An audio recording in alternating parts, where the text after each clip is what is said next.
How is it going, guys? On today's agenda, we've got wheel studs. We're gonna be swapping these out for some much better quality ARP extended wheel studs. A lot of people have issues with these snapping or seizing up on them. I actually had one of them do that to me at our last track event, so it's definitely not something you wanna have to deal with. I'm gonna show you guys exactly what you need to do to get new ones installed.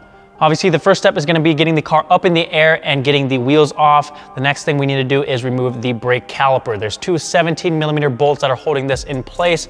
Go ahead and remove that, as well as the 12mm bolt that is holding the brake line in place.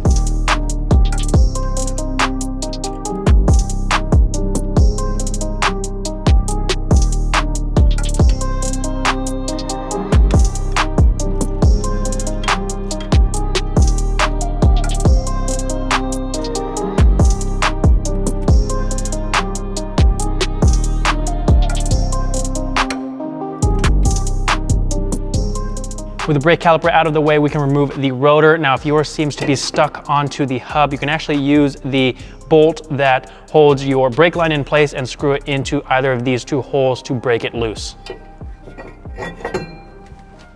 Now all we need to do is take a nice solid hammer and knock out each of these studs one by one.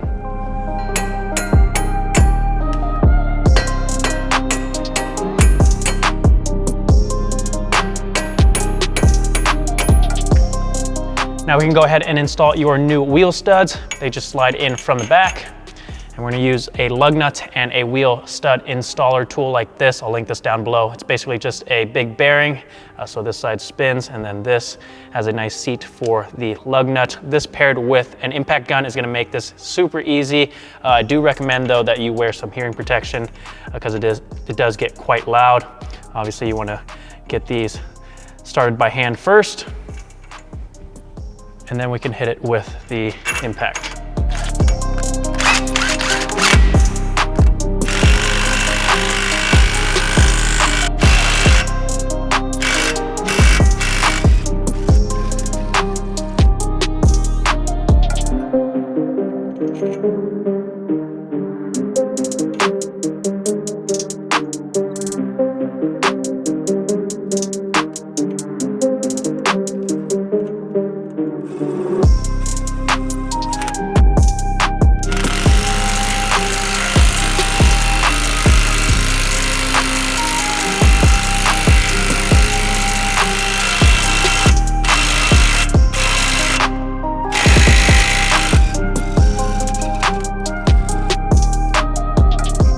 Now we can slide the rotor back on and secure it in place with a lug nut.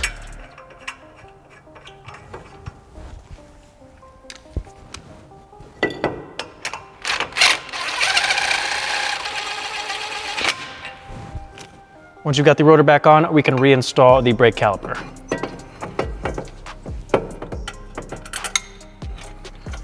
We need to torque these two 17mm bolts down to 59 foot-pounds. Don't forget to reinstall the bolt that holds the brake line in place, and then we can move to the rear. Same process for the rear, except it's two 14mm bolts this time. We also need to follow this black wire here and remove the 10mm bolt that's holding the speed sensor in place. Once that bolt's out, this just pulls straight up, and then we can just set it back here.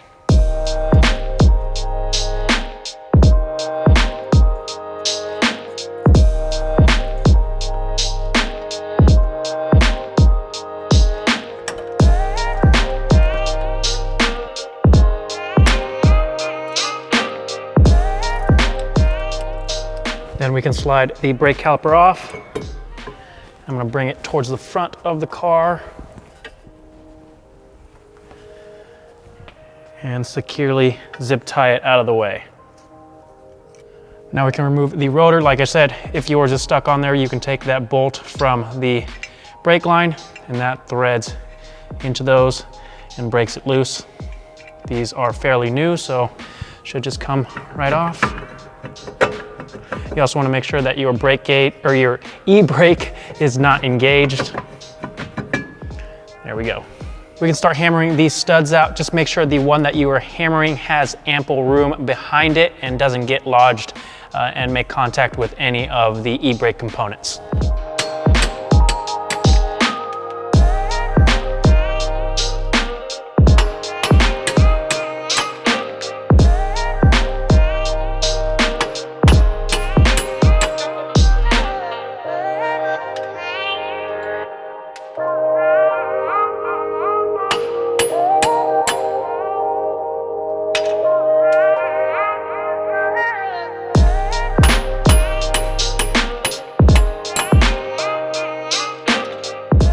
At this point, if you're just installing regular sized wheel studs, these can just slide from behind into the hole.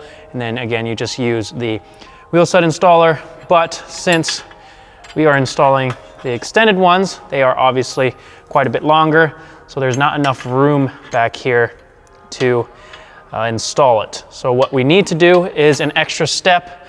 Also, I should have mentioned this before, but if you are, again, installing just the regular size wheel studs, you don't need to remove that speed sensor.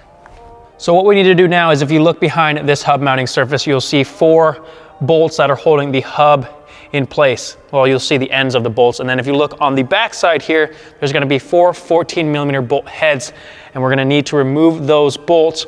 And that's gonna allow us to pull this hub slightly towards us and give us enough room to sneak those new studs in.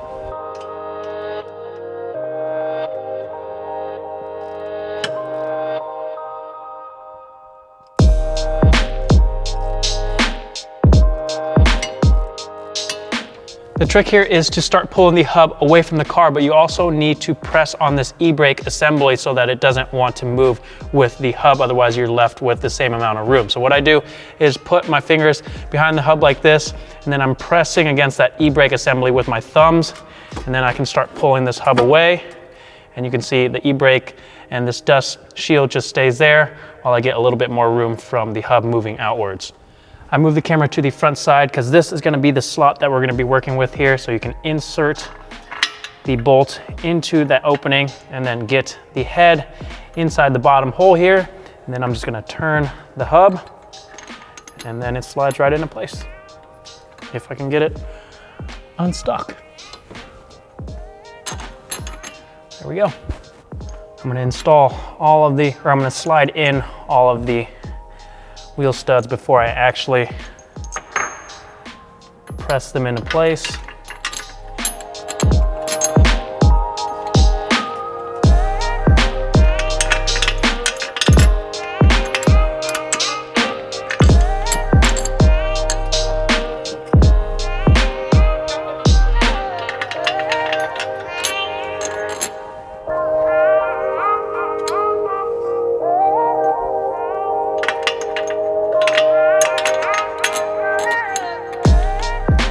I'm also going to actually reinstall the 4 hub bolts before I get these wheel studs fully installed. I've got the 4 hub bolts reinstalled and torqued down to 48 foot-pounds, and now we can get these wheel studs fully installed.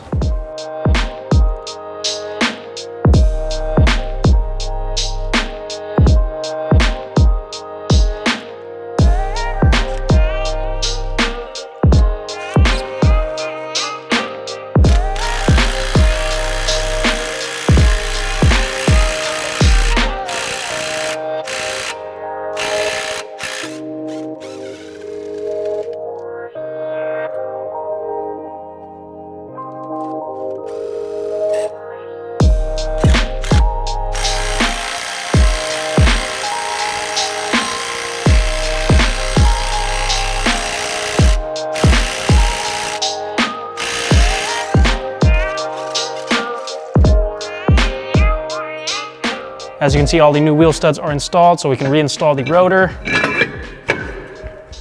I'm gonna toss the lug nut on there to hold it in place, and then we'll get the brake caliper reinstalled, and we will be set. You're gonna wanna torque the 2 14mm bolts down to 49 foot-pounds, and then make sure to reinstall that bolt holding the brake line in place, as well as the speed sensor. And that is all there is to it, guys. Nothing too difficult. Definitely something that you guys can do yourselves if you run into issues with your wheel studs. One thing to note is if you do go with the extended ones, you will need some open-ended lug nuts. If you are interested in doing this yourself, like I said, the link to the tool that I use is down in the description. I'll throw in the link to the studs that I have as well, along with the regular sized ones. If you guys have any questions or video suggestions, let me know in the comment section down below. Thank you guys for watching. I'm gonna go wash my hands now. I probably should have worn gloves, but I will see you guys next time.